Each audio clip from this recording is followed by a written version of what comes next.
2016, esse game minimalista, todo feito em pixel art, foi indicado ao prêmio de excelência em design pelo Independent Games Festival, um dos grandes eventos de jogos independentes no mundo.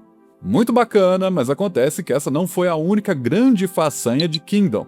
Mesmo sendo um game simples, onde parte do que você precisa fazer é andar de um lado para outro na horizontal e apertar um único botão, o título conquistou um contrato milionário com a Raw Fury, uma das grandes publishers do mercado. Vendeu milhões de cópias pelo mundo afora e conquistou uma grande base de fãs. E a pergunta para muita gente por aí deve ser: como? Qual é o segredo do sucesso de Kingdom?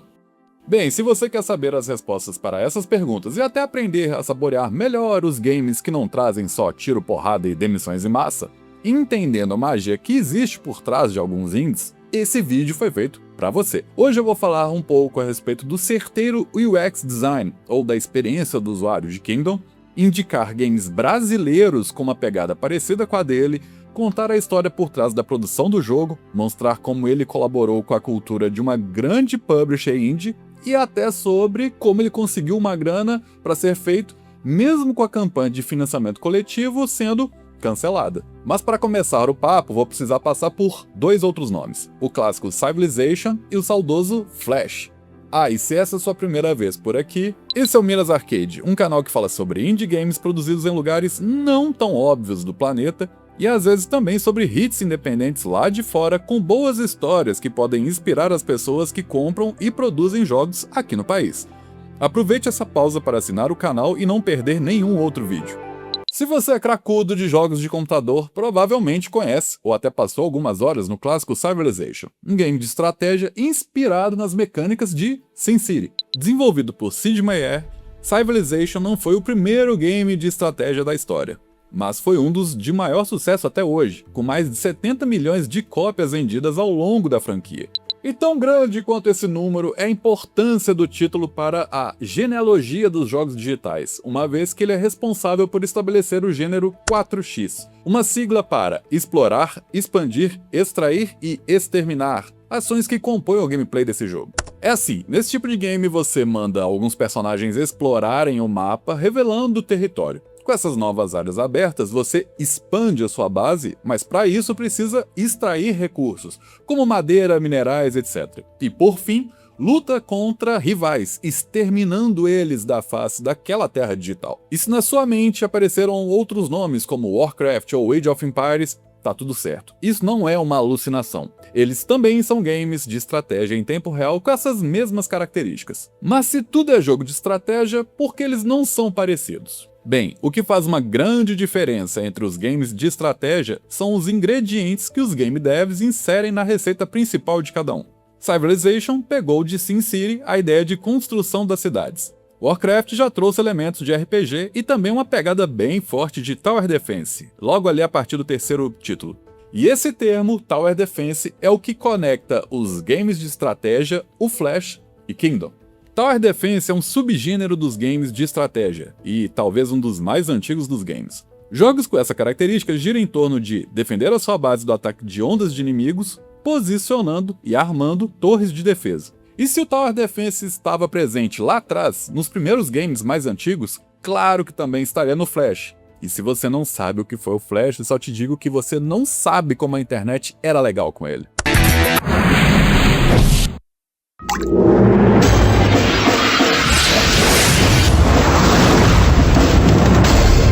Mas enfim, antes que a Apple matasse a graça da internet, decretando o fim do Flash, em janeiro de 2007, o desenvolvedor David Scott lançou o Flash Element TD, um Tower Defense inspirado em um mapa de Warcraft 3, que ficou tão famoso que ganhou até verdete na Wikipedia, além de milhões de acessos de jogadores. Tem uma adaptação dele no itch.io que eu vou deixar o link na descrição para você conferir depois, tá? A popularização desse game aconteceu mais ou menos por ali quando Black Eyed Peas explodiu nas rádios, ali na metade dos anos 2000, e mostrou que esse subgênero, mesmo com os elementos de estratégia, poderia ser mais simples ainda, sem aquela parafernália dos jogos de PC. Bastava que alguém conectasse as pontas, talvez com o Flash. E foi isso que Thomas van den Berg fez. Em 2011, esse holandês começou a desenvolver Kingdom meio que por brincadeira, depois de fazer uma animação de um cavalo usando o Flash. Depois de criar o bicho, Thomas colocou um rei sentado em cima dele. Daí desenhou florestas, rios, castelos e, em algum momento, monstros. Assim ele percebeu que havia criado todos os elementos de uma história de fantasia. No caso de Kingdom, a de um monarca que chega em uma terra desconhecida, montando em um cavalo, portando apenas uma coroa e algumas moedas. O mundo do game é habitado por criaturas sombrias conhecidas como The Greed, ou a ganância em português. Esses seres saem de portais durante a noite com um único objetivo: roubar tudo que é precioso. Elas não querem te matar. Elas querem suas moedas, suas ferramentas e, acima de tudo, a sua coroa. Basicamente um empréstimo de banco. E aí, como todo monarca, você recruta pessoas mais pobres. E eu sou seu rei!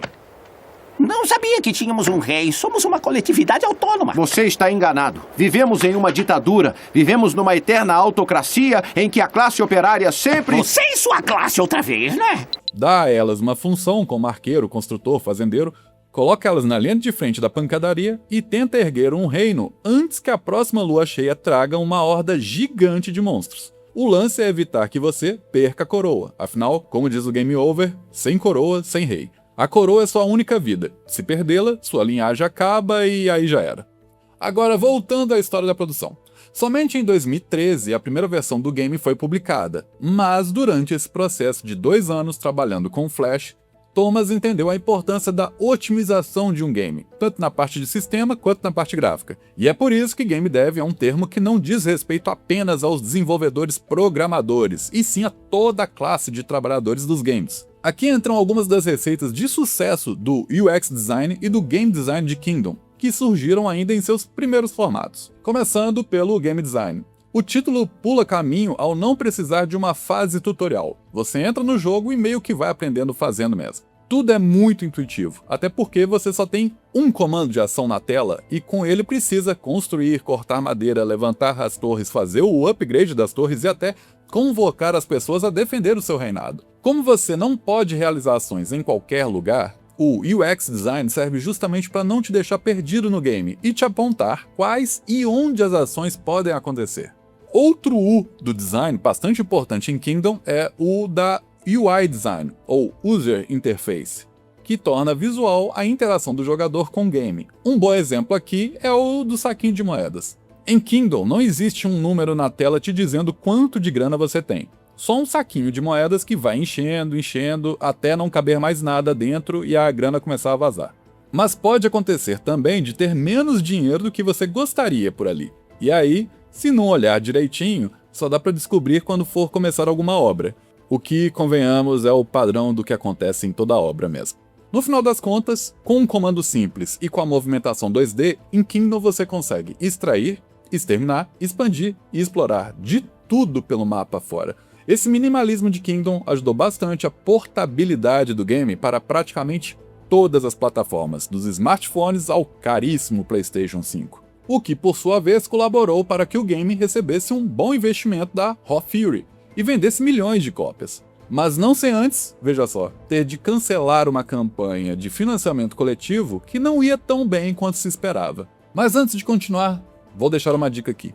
Siga o @MinasArcade no Instagram, porque tem alguns tipos de conteúdos que só rolam por lá mesmo. Por exemplo, outro dia postei um carrossel com vídeos de games feitos aqui, na América do Sul, onde gatinhos são os personagens principais. Tem exemplos do Chile, Brasil e Colômbia. Terminando aqui, dê uma passadinha por lá. Voltando, em 2014, Thomas iniciou uma campanha de financiamento no Kickstarter para levar seu game para um novo patamar. A ideia era arrecadar cerca de 9.300 coroas norueguesas, que dá cerca de $1.000, para levar o game aos smartphones. Uma ideia do dev italiano Marco Licorice Bancale, que trabalhou com Thomas nessa primeira versão pós-Flash de Kingdom. Se eles arrecadassem perto de $4.000, aí sim Kingdom também iria para os computadores. Só que mesmo depois de 3 semanas, eles mal passaram da metade da arrecadação mínima. E tudo isso poderia ter acabado aqui mesmo, se não fosse o Estado. O fato é que assim como a tecnologia do GPS, a tela touchscreen, a internet, mas também games como Fez, The Long Dark e os brasileiros Magenta Arcade 2 e Ghetto Zombies, Kingdom saiu do papel depois de receber incentivo estatal, nesse caso através do Nordic Game Program, uma iniciativa governamental financiada pelo Conselho de Ministros dos países nórdicos, criada para fomentar essa parte da indústria criativa da região.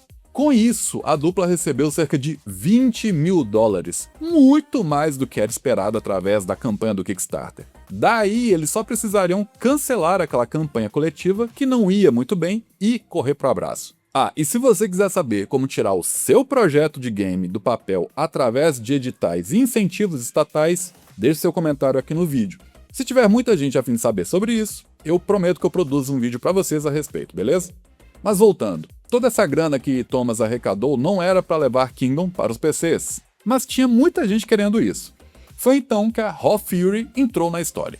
Ao ver que o game tinha potencial nos desktops, a publisher injetou grana para que fizessem não só o port do jogo, como também uma espécie de DLC para ele chamada Kingdom New Lands, que inclusive resolveria uma das críticas do primeiro título, que era terminar rapidinho demais e ter só um mapa.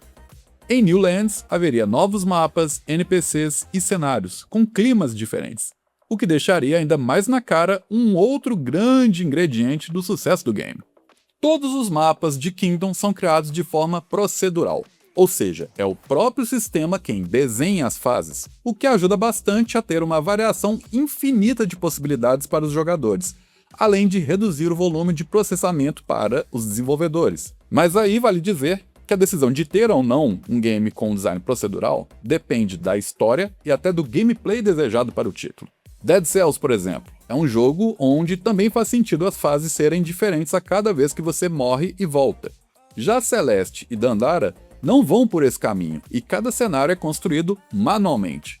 Em Kingdom, os desenvolvedores queriam que o jogador tivesse não só a experiência de combate, mas também de descobrir algo novo durante a exploração do cenário. Então, era importante ter essa geração procedural com novidades a cada partida.